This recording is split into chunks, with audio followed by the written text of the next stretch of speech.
Am I Claire Lambert? I want to get the hell out of here. Oh, God, it's moving right towards you.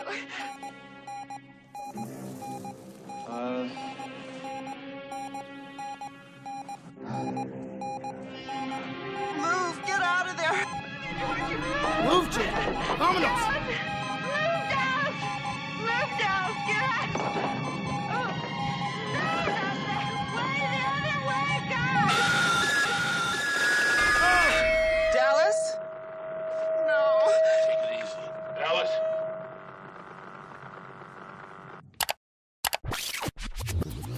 Dallas! Move, Dallas, get out. Oh, no, not that way, the other way, God.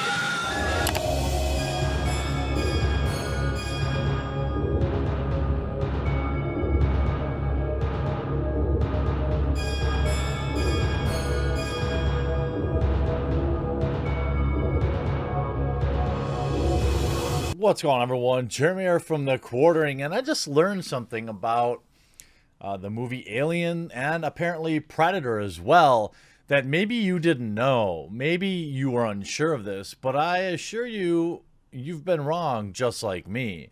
That's right. Alien and Predator movies reinforce anti-black racism. I don't know what else to this is a professor wrote this at Brock University. A professor wrote this. Now, I of course disavow any kind of sentiments against any group of people. I prefer to not collectivize when I can, and really try to look at things as individuals. So I suppose the Predator, I haven't read this yet, but I'm assuming the Predator is colonization. I don't know. Let's get into this. By the way, smash like if you just found out today that liking these movies was bad too. And if you haven't already, please consider subscribing. What makes black people more likely to be victims? Okay, although black men are ended by police more than any other group, black women are also regular. Okay, I'll get to the movie. Okay, we're going to talk about Floyd. Okay, great. A culture of and history of misrepresentation may have something to do with it. Why has there been considerable tolerance among the silent majority of white people for animal-like demonic representations of black people in media? What?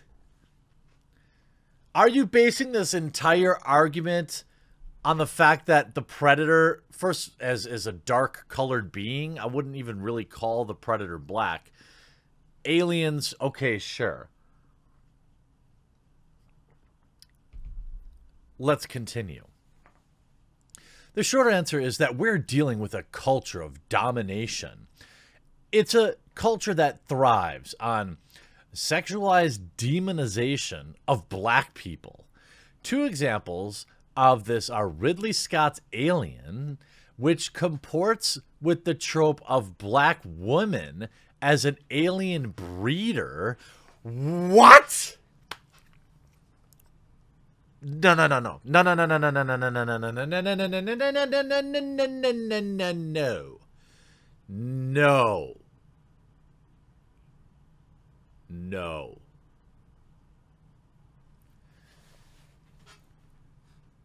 Which comports with the trope of black women as alien breeders, and Predator, written by brothers Jim and John Thomas, that riffs on images of black men as dreadlocked, violent, and superhuman.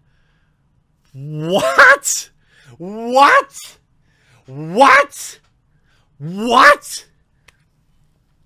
This person gets paid to teach your kids. This person gets paid to teach. Are you joking? The black woman as an alien. Black women have been portrayed in contemporary white social and political culture as super fertile. What? I never noticed that. And indestructible breeders whose reproduction must be controlled. What? What? Why? Why am I reading this article? You're saying because the alien in the movie Aliens happens to be black, that must be a representation of black women. What? Maybe this is a joke. Maybe this is a meme. Ridley Scott's Alien franchise, with its vicious and endlessly breeding carbon black alien mother, came out at the height of neoliberal experiment in the United States, especially an all-out attack on black folks. In the context of anti-black culture, the film signifies the black woman as an unendable and ceaselessly breeding alien who threatened the body politic. In terms set historian Lothrop Stoddard's book about the rising tide of... This is... Hold on. I need to... right now, I need to issue an award.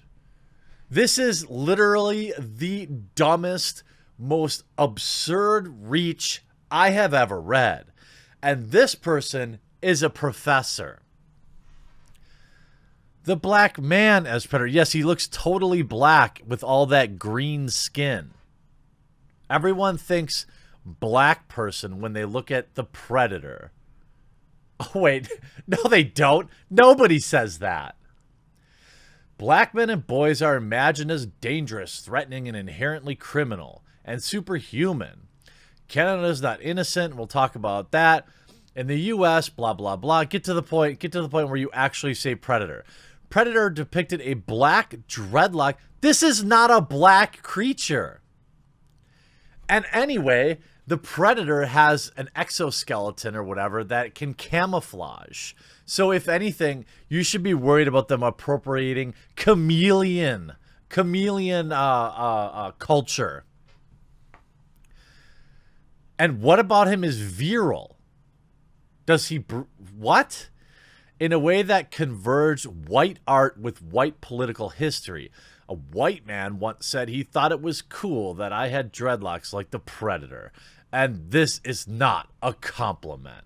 Well, I imagine this is probably really difficult for you. I don't know what else to do with this article. This person has got to be just an absolute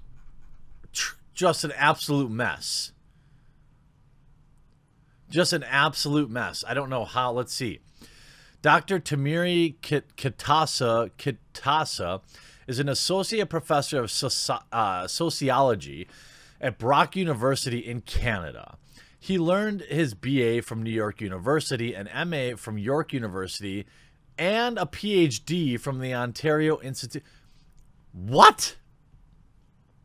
You have all that education, and this is the garbage you wrote.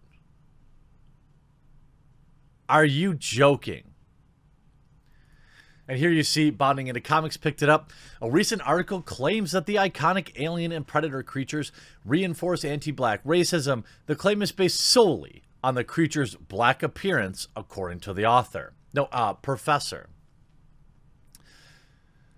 The piece opens up with the author asking what makes black people are. What makes black... Okay, we'll go on to that. He asked another question. The short answer, we've already read the article. To justify these claims, the professor infers socio-political parallels in these films where none truly exist. Much of his piece centers around claims of historical instances of anti-black racism rather than any meaningful discussion of the retrospective film's content. Yeah, I mean, it had a lot of history about bad events, but his article literally had nothing to do with... It's like essentially clickbait. But is this the reaction you wanted? Everyone making fun of you? He proceeds to compare black women to the alien.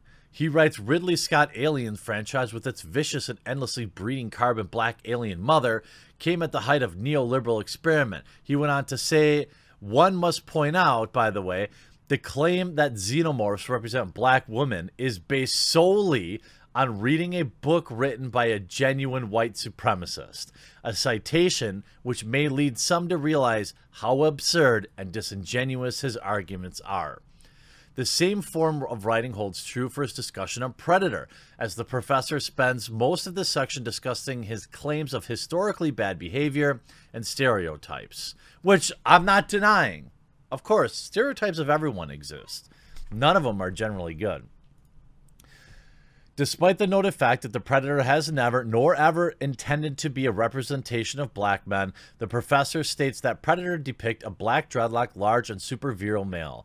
By this point in the article, most readers may ultimately realize that the professor is reverse engineering outrage. He's attempting to force a narrative on an unassociated piece of media.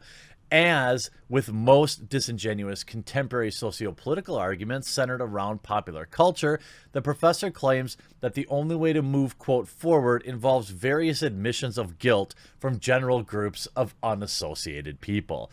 He begins demanding that first there must be a candid admission that there are both a spicified fear and a desire of black people. He then proceeds to demand that there must also be an admission that Hollywood and media paint black people in this way, superhuman monstrosities, and that this meshes with radicalized political discourse. Is that what they do to Tyler Perry? Key and Peele? Are people... What? I'm sorry, are you talking about the music video for WAP? That WAP or WAP that everyone was so proud of? A music video that they produced to black women? I mean, I don't know. Did Hollywood produce that music video? Did they have no say in that? I mean, then maybe you'd have an argument. I genuinely don't know the answer to that. Unsurprisingly, his final suggestion is that more white people need to critically examine their whiteness, as this will support a call for their whiteness to be abolished. I hope you enjoyed this video. I know I did. We'll talk to you again real soon.